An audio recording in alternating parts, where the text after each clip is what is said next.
गुरु प्यारी साध संगत जी, राधा स्वामी। प्यारी साध संगत जी, आपने यह वचन सुना होगा, हंसा जाए अकेला। इस जगत में तो लाखों का मेला जुड़ा, लेकिन जब हंसा उड़ा अकेला ही उड़ा। मनुष्य का जीवन मृत्युन्मुख है। जन्म के बाद मृत्यु के अतिरिक्त और कुछ भी सुनिश्चित नहीं है। जैसे हुई सुबह, सूरज उगा, सांझ सुनिश्चित हो गई। सूरज के उगने से ही सांझ सुनिश्चित हो जाती है। ऐसे ही जन्म हुआ, मृत्यु निश्चित हो गई। जन्म का ही दूसरा पहलू मृत्यु है। जन्म और मृत्यु के बीच जो जागा नहीं, वह व्यर्थ ही जिया है। मृत्यु को आते देखकर भी जो जागा नहीं, वह और कैसे जागेगा। मृत्यु अद्भुत उपाय है। इसलिए वाजिद ने कहा है, दुहाई राम की, प्रभु की बड़ी कृपा है कि उसने मृत्यु दी। तब भी ऐसे अभागे और मंदबुद्धि लोग हैं कि नहीं जागते। अगर मृत्यु ना होती तब तो कोई जागता ही नहीं। मृत्यु है फिर भी लोग सोए हुए हैं। मौत आ रही है, पक्का भरोसा है। बचने का कोई उपाय नहीं है, भागने की कोई सुविधा नहीं है। हम मृत्यु के हाथ में उसी क्षण पड़ गए जिस दिन जन्म हुआ। निरअपवाद रूप से प्रत्येक को मरना है, फिर भी जागते नहीं। फिर भी जीवन की आपाधापी में ऐसे व्यस्त हैं जैसे मौत कभी नहीं होगी। लोगों को देखो तो भरोसा नहीं आता कि मौत होती है। क्षुद्र क्षुद्र बातों पर लड़े जा रहे हैं, मरे जा रहे हैं। छोटे छोटे पद पर, छोटे मोटे धन पर, छोटी प्रतिष्ठा पर अहंकार की पताके उड़ा रहे हैं। गिर जाएंगे, इन्हीं झंडों के साथ धूल में गिर जाएंगे। पता है, पास पड़ोस में जो खड़े थे वे गिर गए हैं। अपनी भी घड़ी आती होगी। जब भी कोई अर्थी निकलती है, याद करना, आपकी अर्थी निकलने का क्षण करीब आ रहा है। जब कोई चिता धू धू कर जलती है, अपने को उस चिता पर कल्पना करना। देर नहीं है। वर्ष, 2 वर्ष, 10 वर्ष का फर्क पड़ सकता है, लेकिन मौत तो आएगी। मृत्यु को जो सोचने लगता है, विचारने लगता है, उसके जीवन में क्रांति घटित होती है। धर्म असंभव था अगर मृत्यु न होती। पशुओं के पास कोई धर्म नहीं है, क्योंकि उन्हें मृत्यु का बोध नहीं है। पशु सोच नहीं पाता कि मरेगा। उतना विचार नहीं, उतना विवेक नहीं। जो मनुष्य भी बिना मृत्यु को सोचे विचारे जीते हैं, पशु जैसे जीते हैं। फिर उनमें और पशु में बहुत भेद नहीं रह जाता। क्या भेद होगा? एक ही भेद है मनुष्य और पशु में, कि पशु मृत्यु की धारणा नहीं कर पाता, मनुष्य कर पाता है। जो मनुष्य इस धारणा को नहीं करता, इसको दबाता है, इससे आंख चुराता है, उसने मनुष्य होने से बचने की ठान रखी है। वह कभी मनुष्य न हो पाएगा, और जो मनुष्य ही न हो पाए, उसके परमात्मा तक पहुंचने का मार्ग अवरुद्ध हो गया। मनुष्य मनुष्य होता है मृत्यु को स्वीकार करके, मृत्यु को देखकर, मृत्यु को जानकर और मृत्यु को पहचान कर। मृत्यु को जगह देकर अपने हृदय में मनुष्य मनुष्य बन पाता है। जैसे ही आपने अपनी मृत्यु को पहचाना, वैसे ही आप और होने लगेंगे। मृत्यु की पहचान से ही संन्यास का जन्म हुआ, ध्यान का जन्म हुआ। यदि मृत्यु है तो कुछ आयोजन करने होंगे। अगर मिट ही जाना है और यहाँ जो हमने कमाया है सब छिन जाएगा, सब पड़ा रह जाएगा, तो कुछ ऐसा भी कमाना चाहिए जो मृत्यु के साथ जाए।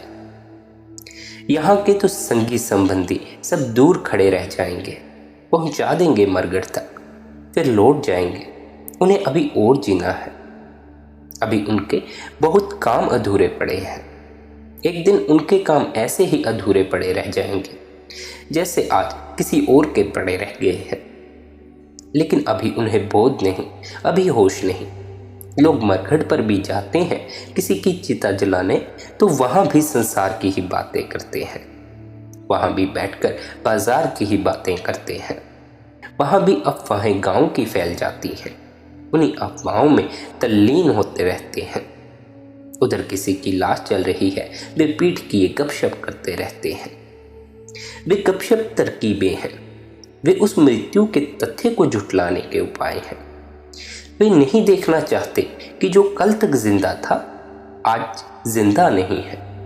वे नहीं देखना चाहते जो कल हम जैसा चलता था, हम जैसे ही लड़ता था, हम जैसे ही बोलता था, हम जैसे ही जीवन की हजार हजार कामनाओं से भरा था, आज वह राख हुआ जा रहा है।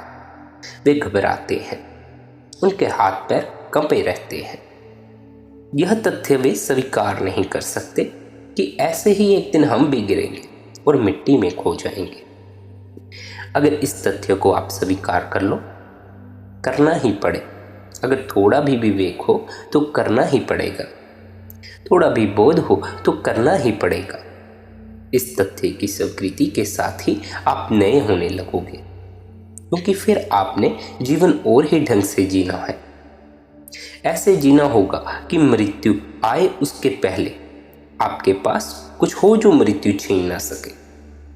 ध्यान हो, प्रार्थना हो, प्रभु की थोड़ी अनुभूति हो, समाधि का थोड़ा अनुभव हो, थोड़ी आत्मा की श्वास उठे, क्योंकि देह ही मरती है, आत्मा नहीं मरती। दिया ही टूटता है, ज्योति तो उड़ जाती है।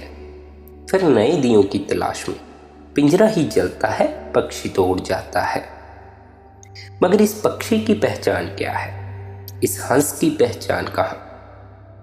आप तो देह से जुड़े जी रहे हो, ऐसे कि आपने पूरा तदात्म कर लिया है। मानते हो यह देह मैं हूं और इसी देह के आयोजन में संलग्न हो। और मैं आपसे यह भी नहीं कहता कि देह का तिरस्कार करो, यह भी नहीं कहता कि देह का अनादर करो। वह भी प्रभु की भेंट है, उसका सम्मान करो, उसका स्वागत करो। देह मंदिर है उसका, उस परमात्मा का मंदिर है। लेकिन मंदिर में ही मत खो जाओ, मंदिर में छिपी मूर्ति को भी तलाश लो। दुनिया में दो तरह के लोग हैं, एक जो मंदिर की दीवालों में ही खो गए हैं, मूर्ति तक नहीं पहुंच पाते, वे संसारिक लोग कहे जाते हैं। और दूसरे हैं जिनको हम त्यागी कहते हैं, भोगियों से विपरीत। वे मंदिर के दुश्मन हो गए हैं। वे कहते हैं हम मंदिर की दीवारें तोड़ देंगे, क्योंकि इन्हीं दीवारों के कारण हम भटकते हैं। ख्याल रखें, यहाँ बात शरीर की जा रही है, किसी बाहर के मंदिर की नहीं की जा रही। तो कुछ है जो दीवारें उठाने में लगे हैं, यानी देह को संभालने में लगे हैं। कुछ है जो दीवारें तोड़ने में लगे हैं, जिन्होंने देह को त्याग दिया है। ना तो उठाने वाले मूर्ति तक पहुंच पाते हैं, ना तोड़ने वाले मूर्ति तक पहुंच पाते हैं, यानी अपने भीतर उस परमात्मा तक नहीं पहुंच पाते। दोनों ही दीवालों में उलझ जाते हैं, दोनों ही इस शरीर में उलझ जाते हैं। भोगी और त्यागी में जरा भी भेद नहीं है। भोगी शरीर के पीछे दीवाना है, शरीर के प्रेम में दीवाना है। त्यागी शरीर की दुश्मनी में दीवाना है। अगर दोनों की आंखें शरीर पर अटकी हैं, एक भोजन जुटा रहा है और एक भूखा मर रहा है, उपवास कर रहा है, शरीर को सड़ा रहा है, तपा रहा है, शरीर को सुखा रहा है, मगर दोनों की नजर शरीर पर अटकी है। मूर्ति को कैसे खोजोगे? भीतर छिपे परमात्मा को कैसे खोजोगे अगर दीवार में ही उलझे रह जाओगे? जिससे मैत्री होती है उससे भी हम उलझ जाते हैं, जिससे शत्रुता होती है उससे भी हम उलझ जाते हैं। देह सुंदर है, देह प्यारी है, परमात्मा की भेंट है। उसकी सुरक्षा करो, उसकी उपेक्षा ना करना, लेकिन उसमें ही खो मत जाना। और इस डर से कि कहीं खो ना जाए, उससे लड़ने मत लगना, अन्यथा लड़ाई में खो जाओगे। देह को अंगीकार करो, देह को स्वीकार करो और देह को एक सीढ़ी बना लो उसकी तलाश में, जो देह के भीतर छिपा है और देह नहीं है। देह मरेगी, देह ही जन्मी है, देह ही मरेगी। आप ना तो जन्मे, आप ना तो मरोगे, आप शाश्वत हो। मगर उस शाश्वत की थोड़ी झलक मिले तो फिर मृत्यु आनंद हो जाए। फिर मृत्यु में विषाद नहीं है, फिर मृत्यु तो परमात्मा का द्वार हो जाती है। लेकिन अभी आप जैसे हो, अभी आप जैसे जी रहे हो, ऐसे एक दिन जीते जीते पछताना पड़ जाएगा। मौत जब द्वार पर दस्तक देगी, बहुत रोओगे, बहुत तड़फोगे। क्या मिला? नहीं, कुछ भी तो नहीं मिला यहाँ। किस दिन सोचोगे इस बात को? क्या आखिरी दिन सोचोगे? तब तो ना कुछ करने का समय बचेगा और ना ही कोई उपाय रहेगा। यह जीवन एक अवसर है, चाहो गवा दो चाहे संभाल लो। यह जीवन एक मौका है, चाहो व्यर्थ में डुबो दो चाहे सार्थक की तलाश में लगा दो। व्यर्थ में डुबोया तो मौत में बहुत तड़पोगे। मृत्यु बड़ी भयंकर अमावस की रात की तरह आएगी। और अगर जीवन को सार्थक की खोज में लगाया तो मृत्यु एक मित्र की तरह आती है, पूर्णिमा की रात की तरह आती है, शीतल प्रभु के निमंत्रण की तरह। जीवन को जो ठीक से जी लेता है उसे मृत्यु में अमृत का स्वाद मिलता है। मृत्यु इस जगत का सबसे बड़ा रहस्य है। अगर ठीक से जिए, ध्यानपूर्वक जिए, संन्यस्त भाव से जिए, जल में कमलवत जिए, तो मृत्यु से आपको अमृत का स्वाद मिलेगा। बरस जाएंगे मेघ आप पर आनंद के।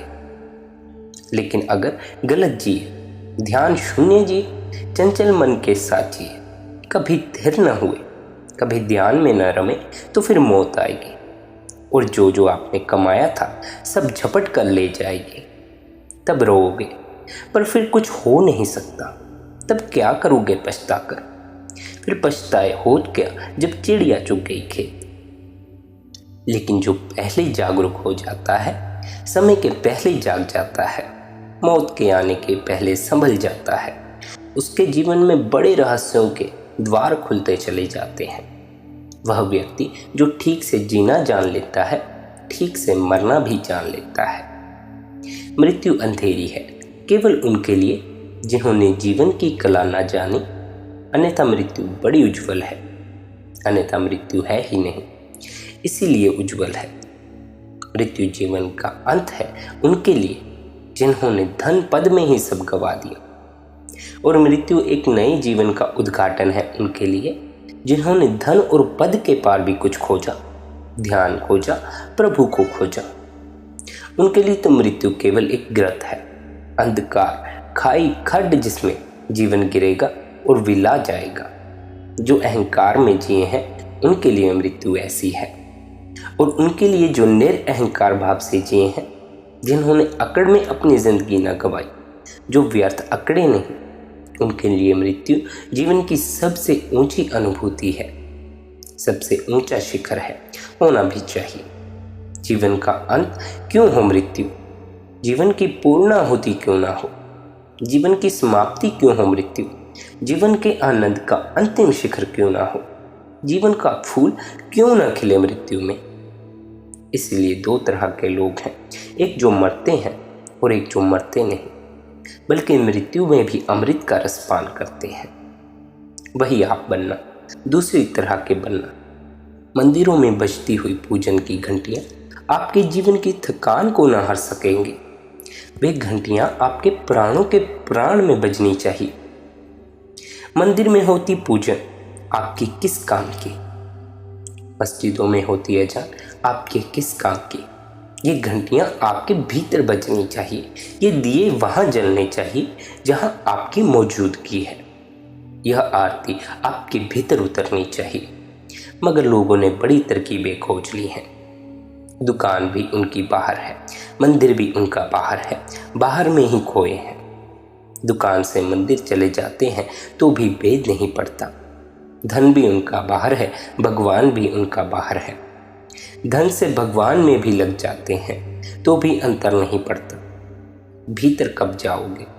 मृत्यु तो आपके भीतर घटेगी, वहां रुक जाएंगी सांसें, वहां हृदय की धड़कन शांत हो जाएगी। वहां अगर आप जागो, वहां की अगर आपने थोड़ी पहचान कर ली, तो श्वास के टूटने पर भी आप नहीं टूटोगे। हृदय की धड़कन बंद हो जाने पर भी आप धड़कते रहोगे, और भी महत्तर रूप में, और भी दिव्यतर रूप में, और भी नई ऊंचाइयों पर और नए आकाशों में। कहाँ है अब सिकंदर महान, कहाँ है नेपोलियन, कहाँ खो जाते हैं सम्राट। लेकिन इतना लंबा इतिहास अतीत का, फिर भी मृत्यु का बोध नहीं होता। एक बड़ी गहन भ्रांति है कि हर आदमी यही सोचे चला जाता है कि दूसरे मरते हैं, मैं नहीं मरूंगा। आपने महाभारत की कथा सुनी है।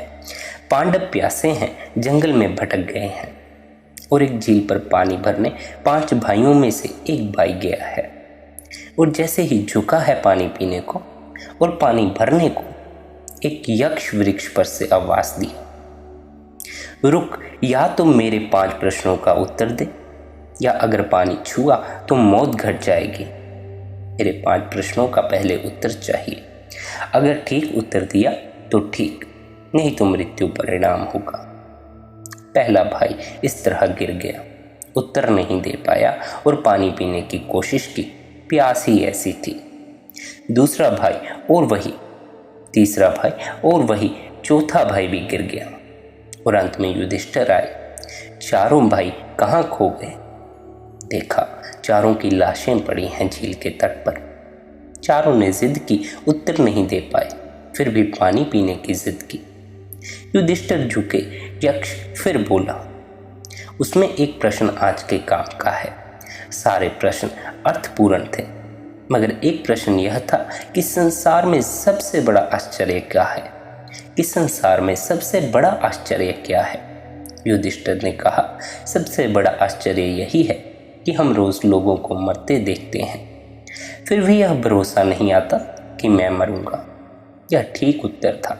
सबसे बड़ा आश्चर्य यही है कि हमें औरों को देखकर भी अपनी मृत्यु का स्मरण नहीं आता।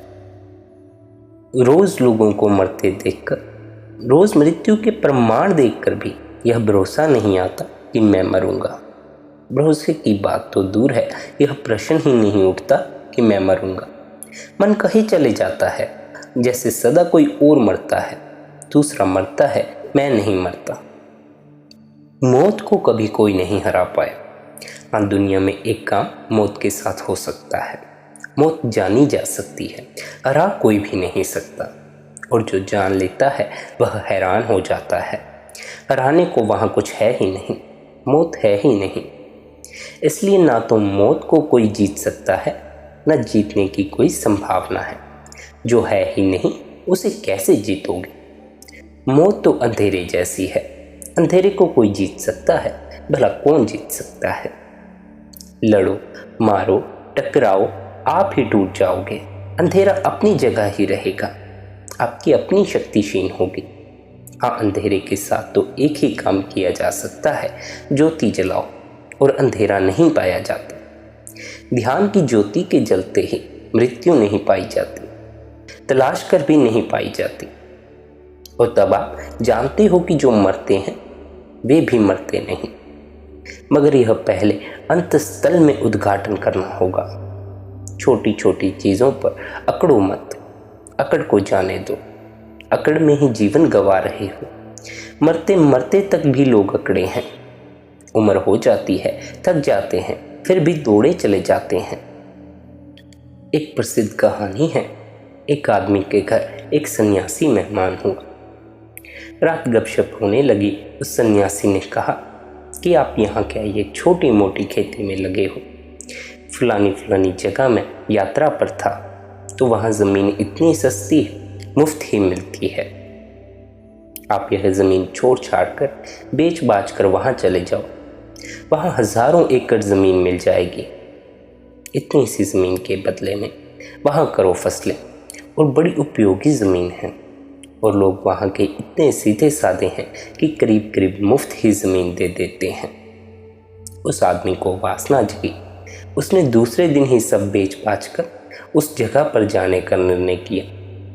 जब वहाँ पहुँचा तो उसे बात सच्ची मालूम पड़ी। उसने पूछा कि मैं ज़मीन खरीदना चाहता हूँ।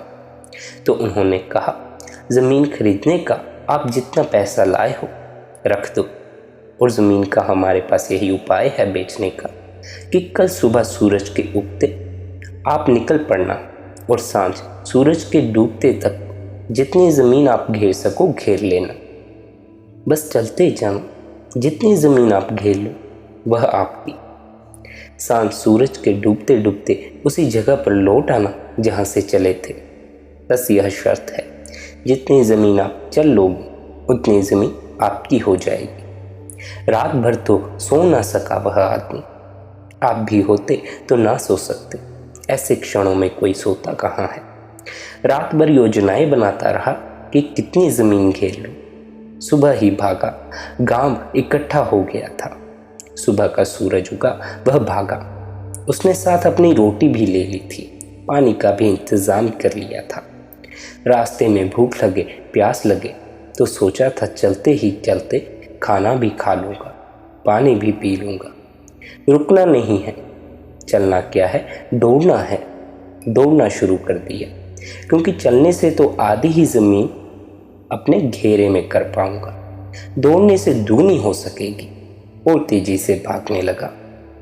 सोचता था सांझ होते होते लौट आऊँगा ताकि सूरज डूबते डूबते पहुँच जाऊँ। सांझ होने लगी, मीलों चल चुका है, मगर वासना का कोई अंत नहीं है। उसने सोचा कि सांझ होने को है, लौटना चाहिए, लेकिन सामने और उपजाऊ ज़मीन थोड़ी सी और घेर लेता हूँ, यह ख्याल मन में आने लगा। ज़रा और तेज़ी से दौड़ना पड़ेगा लौटते समय। इतनी ही बात है, एक ही दिन की तो बात है, और ज़रा तेज़ी से दौड़ लूँगा। उसने पानी भी ना पिया, क्योंकि रुकना पड़ेगा उतनी देर। एक दिन की ही तो बात है, फिर कल पी लेंगे पानी, फिर जीवन भर पीते रहेंगे। उस दिन उसने खाना भी न खाया। रास्ते में उसने खाना भी फेंक दिया, पानी भी फेंक दिया, क्योंकि उनका वजन भी ढोना पड़ रहा है, इसलिए दौड़ ठीक से नहीं हो पा रही। उसने अपना कोट भी उतार दिया, अपनी टोपी भी उतार दी। जितना निर्भर हो सकता था हो गया। सांझ होने लगी, लेकिन लौटने का मन नहीं होता, क्योंकि आगे और सुंदर भूमि आती चली जाती है, मगर फिर लौटना ही पड़ा। अब घबराया, सारी ताकत लगाई, लेकिन ताकत तो चूकने के करीब आ गई थी। सुबह से दौड़ रहा था, हाँफ रहा था, घबरा रहा था कि पहुंच पाऊंगा सूरज डूबते तक की नहीं। सारी ताकत लगा दी, पागल होकर दौड़ा, सब दांव पर लगा दिया, और सूरज डूबने लगा। ज़्यादा दूरी भी ना रह गई, लोग दिखाई पड़ने लगे। गांव के लोग खड़े हैं और आवाज़ दे रहे हैं कि आ जाओ आ जाओ, उत्साह दे रहे हैं भागने में। अजीब सीधे साधे लोग हैं। सोचने लगा मन में, इनको तो सोचना चाहिए कि मैं मर ही जाऊं, तो इनको धन भी मिल जाए और ज़मीन भी ना जाए, मगर वे बड़ा उत्साह दे रहे हैं कि भागो, जल्दी आओ। उसने आखिरी दम लगा दी, भागा। सूरज डूबने लगा। इधर सूरज डूब रहा है, उधर भाग रहा है। सूरज डूबते डूबते बस जाकर गिर पड़ा। कुछ 5-7 गज की दूरी रह गई है। घसीटने लगा। अभी सूरज की आखिरी कोर क्षितिज पर रह गई। घसीटने लगा, और जब उसका हाथ उस जमीन के टुकड़े पर पहुंचा जहां से भागा था, उस खूंटी पर सूरज डूब गया। वहां सूरज डूबा, यहाँ यह आदमी भी मर गया। इतनी मेहनत कर ली, शायद हृदय का दौरा पड़ गया, और सारे गांव के सीधे साधे लोग जिनको वह समझता था हंसने लगे और एक दूसरे से बात करने लगे। इस तरह के पागल लोग आते ही रहते हैं। यह कोई नई घटना न थी। अक्सर लोग आ जाते थे खबरें सुनकर और इसी तरह मरते थे। यह कोई अपवाद नहीं था, यही नियम था। अभी तक ऐसा कोई आदमी नहीं आया था जो घेर कर जमीन का मालिक बन पाया हो। यह कहानी आपकी ही कहानी है, आपकी जिंदगी की कहानी है, सभी की जिंदगी की कहानी है। यही तो आप कर रहे हो, दौड़ रहे हो कि कितनी जमीन घेर लें। सूरज भी चढ़ आता है, सांझ भी हो जाती है, लौटने का भी समय होने लगता है, मगर थोड़ा और दौड़ लेने की ख्वाहिश बनी रहती है। ना भूख की फिक्र है, ना प्यास की फिक्र है। जीने का समय कहाँ है। पहले ज़मीन घेर लें, पहले तिजोरी भर लें, रुपया इकट्ठा कर लें, फिर जी लेंगे, फिर बाद में जी लेंगे। एक ही दिन का तो मसला है और कभी कोई नहीं जी पाता। गरीब मर जाते हैं भूखे, अमीर मर जाते हैं भूखे, कभी कोई नहीं जी पाता। जीने के लिए थोड़ी विश्रांति चाहिए, जीने के लिए थोड़ी समझ चाहिए। जीवन मुफ्त में नहीं मिलता, जीवन के लिए बोझ चाहिए। सिर्फ बुद्ध पुरुष जी पाते हैं। उनके जीवन में एक प्रसाद होता है, एक लयबद्धता होती है, एक छंद होता है। वे जी पाते हैं क्योंकि वे दौड़ते नहीं, वे जी पाते हैं क्योंकि वे ठहर गए हैं, वे जी पाते हैं क्योंकि उनका चित्त अब चंचल नहीं है। इस संसार में जमीन घेर कर करेंगे क्या? इस संसार का सब यहीं पड़ा रह जाएगा। न हम कुछ लेकर आते हैं, न हम कुछ लेकर जाएंगे। इसीलिए जिस जगत से आप कुछ लेकर नहीं जा सकते, उस जगत से इतना ना जुड़ जाएं कि जब मृत्यु आपसे वह छीने तो आपको उसे छोड़ने में बड़ी परेशानी हो, बड़ी बेचैनी हो। मृत्यु को स्वीकार करना सीखो, ठहरना सीखो, दौड़ना बंद करो, सहज हो जाओ, ध्यान में उतरो। जैसा अभ्यास आपको गुरु ने बताया है वैसा अभ्यास करना आरंभ करिए। वही अभ्यास आपको मृत्यु के द्वार तक ले जाएगा। वही अभ्यास आपको मृत्यु के भय से भी मुक्त कर देगा और वही अभ्यास आपको जानने में सहायता करेगा कि मृत्यु क्या है, मृत्यु होती है या नहीं होती। ये सब आप गुरु की कृपा से जान सकते हैं, गुरु के बताए अभ्यास से जान सकते हैं। इसलिए गुरु के बताए अभ्यास को निरंतर करते रहें। राधा स्वामी जी।